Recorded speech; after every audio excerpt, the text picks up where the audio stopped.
السلام علیکم ورحمۃ اللہ وبرکاتہ۔ نحمده ونصلي على رسوله الكريم اما بعد فاعوذ باللہ من الشیطان الرجیم بسم اللہ الرحمن الرحیم رب اشرح لي صدری ويسر لي امری واحلل عقدۃ من لسانی یفقهوا قولی۔ ہمارا آج کا موضوع گفتگو ہے روزہ کس لیے۔ الحمدللہ ہم سب روزے کی فرضیت کے بارے میں جان چکے کہ یہ ایک فرض عبادت ہے، لیکن سوال یہ پیدا ہوتا ہے کہ اسے فرض کیوں کیا گیا؟ روزہ رکھنے کا اصل مقصد کیا ہے؟ روزہ رکھنے سے ہمیں کیا ملے گا؟ کیا حاصل ہوگا؟ کیا فائدہ ہوگا؟ اگر ہم ان سوالوں کے جواب کے لیے اپنے رب سے رجوع کرتے ہیں، کیونکہ روزہ اسی نے مقرر کیا ہے، روزہ رکھنے کا حکم اسی کی طرف سے ہمیں ملا ہے، تو اللہ سبحانہ وتعالیٰ فرماتے ہیں یا ایھا الذین آمنوا کتب علیکم الصیام کما کتب علی الذین من قبلکم لعلکم تتقون۔ اے لوگو جو ایمان لائے ہو، تم پر روزے فرض کیے گئے جیسے تم سے پہلے لوگوں پر فرض کیے گئے تھے، تاکہ تم میں تقوی پیدا ہو، تاکہ تم بچ جاؤ۔ تو گویا روزہ رکھنے کا اصل مقصد تقوی کا حصول ہے، لیکن سوال یہ پیدا ہوتا ہے کہ تقوی کیا ہے؟ تقوی کا لفظ عربی زبان کا لفظ ہے جس کا مطلب ہے بچنا۔ کس چیز سے بچنا؟ تقوی دراصل اللہ تعالیٰ کے ڈر اور اللہ تعالیٰ کی محبت میں ان کاموں سے بچنے کا نام ہے، ان باتوں سے بچنے کا نام ہے جو اس کو پسند نہ ہو۔ روزہ دراصل ہمارے اندر ایسی روحانی طاقت پیدا کرتا ہے کہ جس کے بعد ہم اس قابل ہوتے ہیں کہ ہم اللہ تعالیٰ کی ناراضگی کے کاموں سے بچ سکیں۔ یہ کس طرح ممکن ہوتا ہے؟ یہ اس طرح کہ روزے میں جیسے ہمیں اس بات کا حکم دیا جاتا ہے کہ ہم صبح سے شام تک مخصوص اوقات میں کھانے پینے سے پرہیز کریں۔ کھانا پینا ایک جائز کام ہے، انسان کی ضرورت ہے، لیکن مثال کے طور پر اگر ایک انسان دن کے 12 گھنٹے کھانا پینا چھوڑ دیتا ہے اور جب بھی وہ کھانے کے قریب آتا ہے یا کھانا اس کو نظر آتا ہے اور اس کا دل بھی چاہتا ہے تو وہ اپنے آپ کو روک لیتا ہے، بچا لیتا ہے۔ مثلا ایک شخص شدید پیاسا ہے، تنہا ہے، کوئی اس کے آس پاس نہیں، لیکن اور پانی بھی موجود ہے، لیکن وہ پانی کے ہوتے ہوئے اور پانی کی ضرورت محسوس کرتے ہوئے بھی پانی سے بچتا ہے، حتیٰ کہ وضو کرتے ہوئے بھی ایک قطرہ پانی کا اپنے حلق سے نیچے نہیں جانے دیتا، اور ایسا دن میں کئی بار ہوتا ہے۔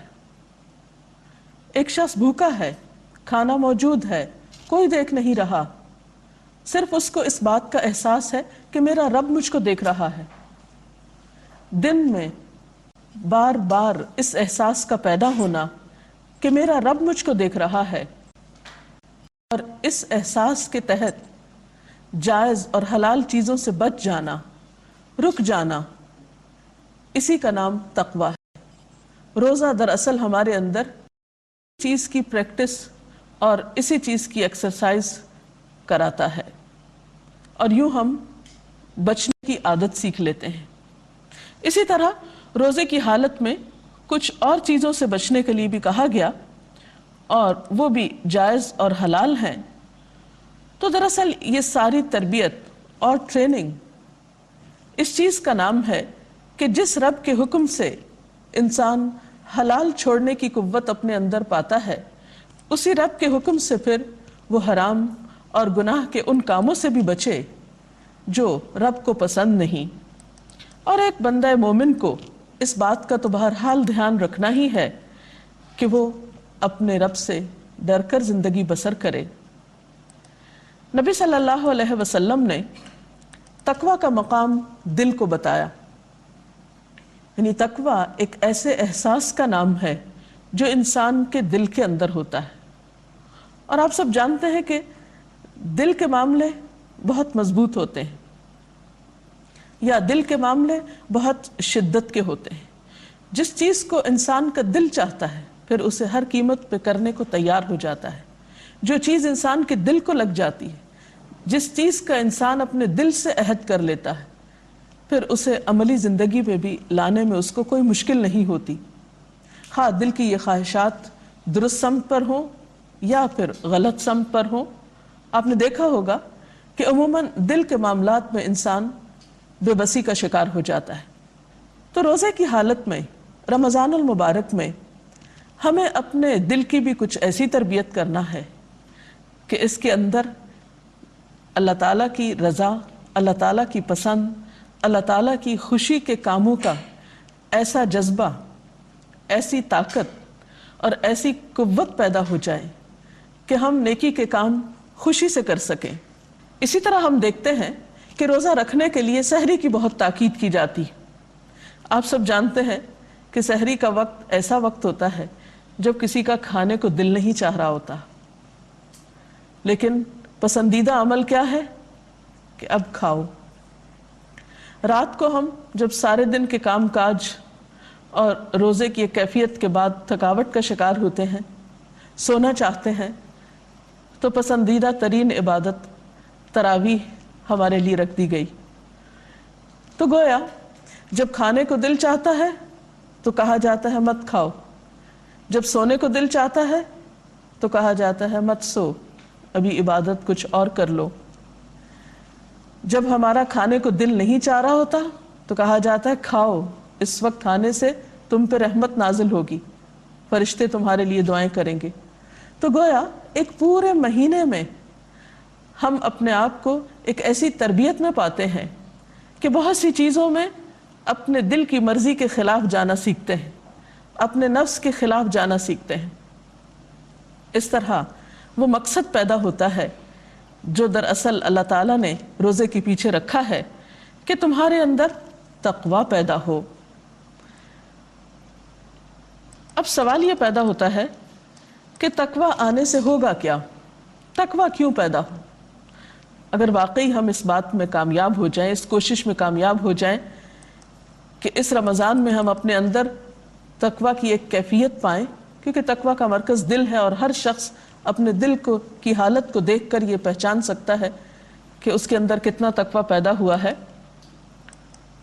لیکن کچھ چیزیں اگر ہمارے سامنے ایسی ہوں کہ جس سے ہمیں تقوی کے فائدے پتہ چل جائیں تو شاید ہم تقوی کے حصول کے لیے مزید کوشش کریں اور یہ ساری محنت اور مشقت خوشی خوشی کرنا چاہیں۔ تو آئیے چند ایک باتیں اللہ تعالیٰ کے کلام پاک سے تقوی کے فائدوں کے بارے میں ذکر کرتے ہیں کہ تقوی انسان کو کیا دیتا ہے۔ یعنی رمضان یا روزہ، اس کا مقصد تقوی کا حصول، اور تقوی کیوں؟ تاکہ انسان کامیاب ہو سکے، اور پھر اس کو حاصل کرنے کے لیے جب انسان کو فائدے پتہ ہوں گے کہ تقوی کے بعد مجھے کیا کچھ ملنے والا ہے، تو اس میں انسان کی کوشش اور زیادہ بڑھ جائے گی۔ تو قرآن پاک سے ہمیں یہ پتہ چلتا ہے کہ تقوی انسان کی ہدایت کا ذریعہ ہے۔ تقوی کے آنے کے بعد انسان کو اللہ تعالیٰ کی طرف جانے کا صحیح راستہ معلوم ہوتا ہے، یا انسان کے اندر ایک طلب اور ایک تڑپ اٹھتی ہے۔ قرآن پاک میں اللہ سبحانہ وتعالیٰ فرماتے ہیں ذالک الکتاب لا ریب فیہ ھدی للمتقین، یہ کتاب، اس میں کوئی شک نہیں، راہ دکھاتی ہے تقوی والوں کو۔ گویا ہدایت کس کے لیے ہے؟ اس کے لیے جس کے دل میں اس کی طلب ہو، اس کی تڑپ ہو، اس کی چاہت ہو گویا دوسرے لفظوں میں تقوی ہو۔ ایک اور جگہ پر فرمایا کہ ان اللہ مع الذین اتقوا، یقیناً اللہ ان لوگوں کے ساتھ ہے جو تقوی اختیار کرتے ہیں۔ اس کے علاوہ ایک اور آیت میں آتا ہے کہ ان اللہ مع الذین اتقوا، یقیناً اللہ ان لوگوں کے ساتھ ہے جو تقوی کرتے ہیں۔ تو گویا تقوی اللہ تعالیٰ کی مدد کے حصول کا ذریعہ بھی ہے۔ پھر اسی طرح ولایت بھی انسان کو تقوی کے ذریعے حاصل ہوتی ہے۔ واللہ ولی المتقین، اللہ ساتھی ہے، دوست ہے، مددگار ہے متقی لوگوں کا۔ تقوی سے اللہ تعالیٰ کی محبت بھی نصیب ہوتی ہے۔ فإن اللہ یحب المتقین، سورۃ آل عمران میں فرمایا کہ یقیناً اللہ محبت کرتا ہے تقوی والوں سے۔ اسی طرح اللہ تعالیٰ کے نزدیک معزز ترین لوگ ہیں وہ جن کے اندر تقوی ہوتا ہے۔ ان اکرمکم عند اللہ اتقاکم، بے شک تم میں سب سے زیادہ عزت والا اللہ کے نزدیک وہ ہے جس کے اندر تقوی ہے۔ تقوی علم کے راستے بھی آسان کرتا ہے۔ ارشاد باری تعالیٰ ہے واتقوا اللہ ویعلمکم اللہ، اور اللہ کا تقوی اختیار کرو، اللہ تم کو سکھا دے گا۔ گویا علم کے خزانے تقوی کی بدولت نصیب ہوتے ہیں، اور خاص طور پر حقیقی علم۔ متقی لوگوں کے لیے خوشخبریاں بھی ہیں۔ ارشاد باری تعالیٰ ہے الذین آمنوا وکانوا یتقون لہم البشری فی الحیاۃ الدنیا وفی الآخرہ، اور جنہوں نے تقوی کا رویہ اختیار کیا، دنیا اور آخرت دونوں زندگیوں میں ان کے لیے بشارت ہی بشارت ہے۔ پھر اسی طرح تقوی انسان کو برائیوں سے بچنے کی قوت بھی عطا کرتا ہے۔ فرمایا ان تتقوا اللہ یجعل لکم فرقانا ویکفر عنکم سیئاتکم ویغفر لکم واللہ ذو الفضل العظیم، اگر تم تقوی اختیار کرو گے اللہ کا تو اللہ تمہارے لیے کسوٹی بہم پہنچا دے گا، یعنی تمہارے اندر ایک میزان قائم کر دے گا، اور تمہاری برائیوں کو تم سے دور کر دے گا، اور تمہارے قصور معاف کر دے گا۔ اللہ بڑا فضل فرمانے والا ہے۔ گویا تقوی کے نتیجے میں فرقان بھی نصیب ہوگا، برائیوں سے دوری بھی، اور بخشش کا وعدہ بھی۔ پھر اسی طرح متقی لوگوں کے لیے اللہ تعالیٰ کی حفاظت کا وعدہ بھی ہے۔ ارشاد باری تعالیٰ ہے وَإِن تَصْبِرُوا وَتَتَّقُوا لَا يَضُرُّكُمْ كَيْدُهُمْ شَيْئًا، اگر تم صبر کرو گے اور تم تقوی اختیار کرو گے تو دشمن کی چالیں تمہارا کچھ نہ بگاڑ سکیں گی۔ تقوی تنگی سے نجات کا ذریعہ بھی ہے، رزق کی فراہمی کا ذریعہ بھی ہے۔